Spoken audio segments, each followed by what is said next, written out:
Domenica volevo assolutamente tirare in porta, forte, bello, teso e sì, volevo tirare in porta, sì, assolutamente. Give me your attention, baby. I gotta tell you a little something about yourself. You're wonderful, flawless, ooh, you a sexy lady. But you walk around. Alessia Mazzucato, 21 anni, terzino sinistro. Io gioco a calcio da 14 anni, ho fatto il settore giovanile fino al massimo consentito col maschile, poi sono passata prima superiore a giocare con le ragazze. Ho iniziato a giocare a calcio per caso, ne parlavo di recente. Praticamente stavo guardando una partita dei miei amici da piccolina, quindi 7 anni circa, e mancava un giocatore, un amichevole. E praticamente è uscito un dirigente e mi fa: vuoi giocare? Mi hanno dato la maglietta, mi hanno dato la divisa, le scarpe e tutto quanto, sono entrata in campo e non ne sono più uscita, cioè sono ancora lì. Con i maschi è sempre bellissimo, è molto più motivante, è divertente,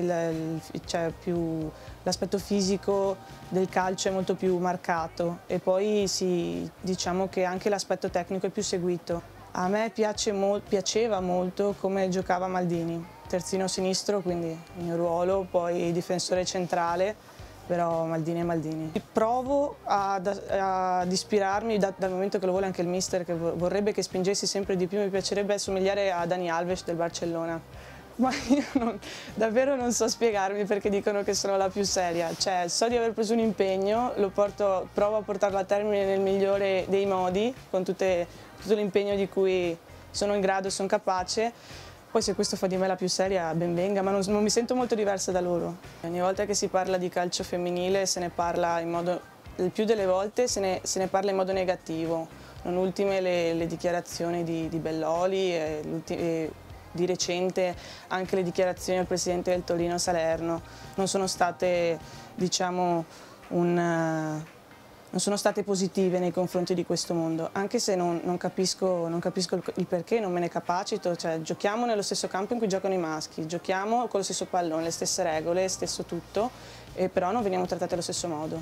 Amo del calcio il fatto che sia abbastanza lineare, cioè per quanto si dica la palla è rotonda, in campo si vedrà tutto quanto, cioè ha una sua logica, se ti impegni hai risultati, se non ti impegni non hai risultati. Cosa non mi piace del calcio è che spesso proprio questo aspetto sportivo viene tralasciato e messo da parte per rivelare la faccia più mediatica del calcio, quindi i giocatori non sono visti come veri professionisti, come veri atleti, ma più come cultori dell'immagine, questo non è calcio. Compagni di scuola più casinista, beh, direi la Givi, la Marianna Fabruccio, l'avete sentita cantare, no? Cioè, insomma, credo basti.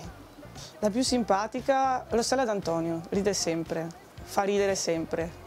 La più forte è Marta Michelon, perché è completa, è fortissima in fase di impostazione, fortissima in fase di interdizione, quindi completa a 360 gradi. La più seria, ripeto, Rossella D'Antonio, perché è perfezionista al massimo in campo, dal riscaldamento, e guai a te se le tocchi il riscaldamento, che è parte importante e fondamentale dell'allenamento, alla partitina finale. Dobbiamo sfatare il mito che le ragazze sono ordinate, noi siamo completamente disordinate in spogliatoio, infatti i primi 5 minuti prima la domenica quando arriva l'arbitro li passiamo a sistemare un attimo, a dare una sistemata allo spogliatoio.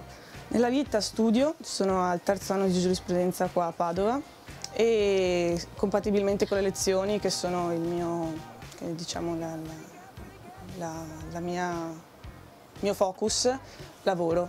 Mi piacerebbe fare il notaio, quindi diciamo meno esposta al pubblico. Nel tempo libero sono co-allenatrice di una squadra di Under 8, la società dove giocavo io, adesso sono co-allenatrice con un amico di questi Under 8 e quindi mi diverto a vedere i progressi che fanno i bambini. E spero riusciremo a migliorare il piazzamento dell'anno scorso. Per il momento, ragionando per piccoli step, credo sia utile risistemare un attimo la classifica che al momento non ci vede sorridere più di tanto. Poi una volta fatto quello, credo che potremo alzare l'asticella e provare a migliorarci.